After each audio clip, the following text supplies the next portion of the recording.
6 Minute English. From the BBC.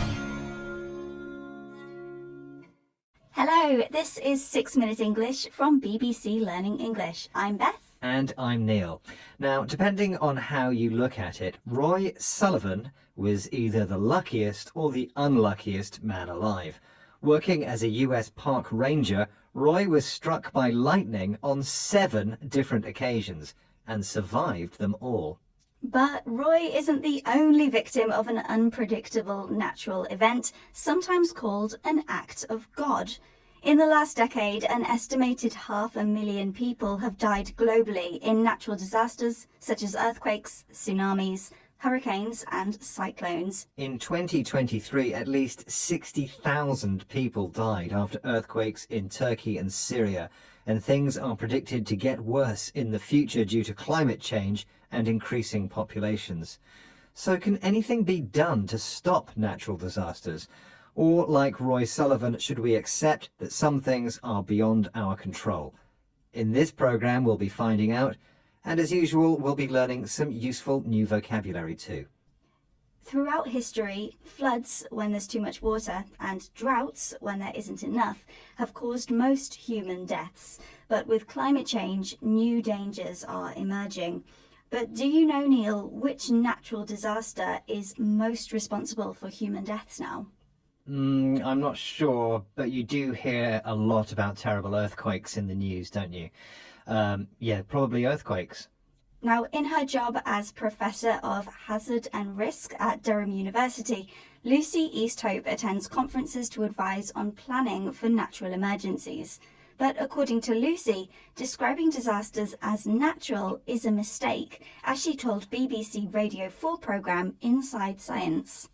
Probably the worst thing you can do at a disaster conference is describe it as natural disaster, because that's the hopelessness right there. The natural implies a sense of fatalism and a sense of let's give up now. Whereas in fact these events, there's huge elements that we have in our grasp to both prevent and, more importantly perhaps, prevent additional harm. Professor Easthope thinks calling disasters natural is fatalistic. It involves the belief that people are powerless to change events. Although no one can prevent an earthquake, there are ways people can reduce the damage done, what Professor Easthope calls additional harm.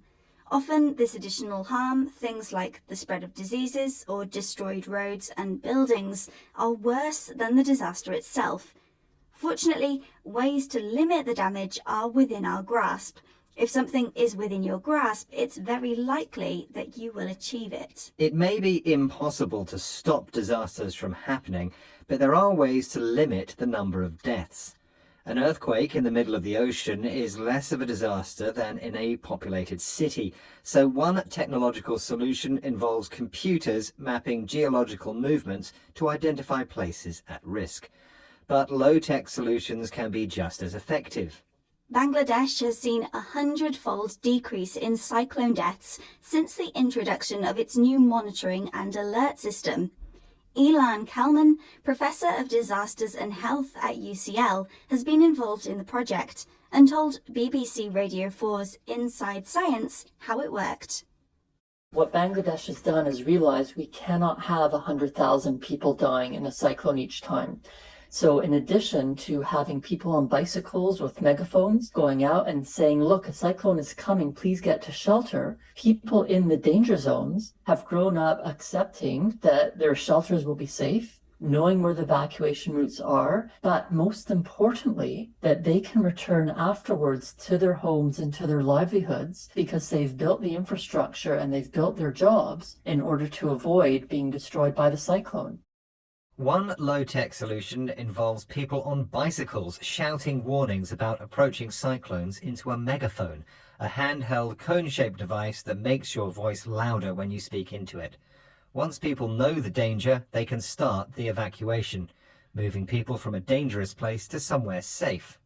The Bangladeshis have built shelters which protect everyone, children, the old and sick, even animals, so that when the cyclone is over, they can safely return to their livelihoods, their job and other activities which give them the things they need to live. Well, it's great to see people working together to survive cyclones. Earlier we were talking about other natural disasters.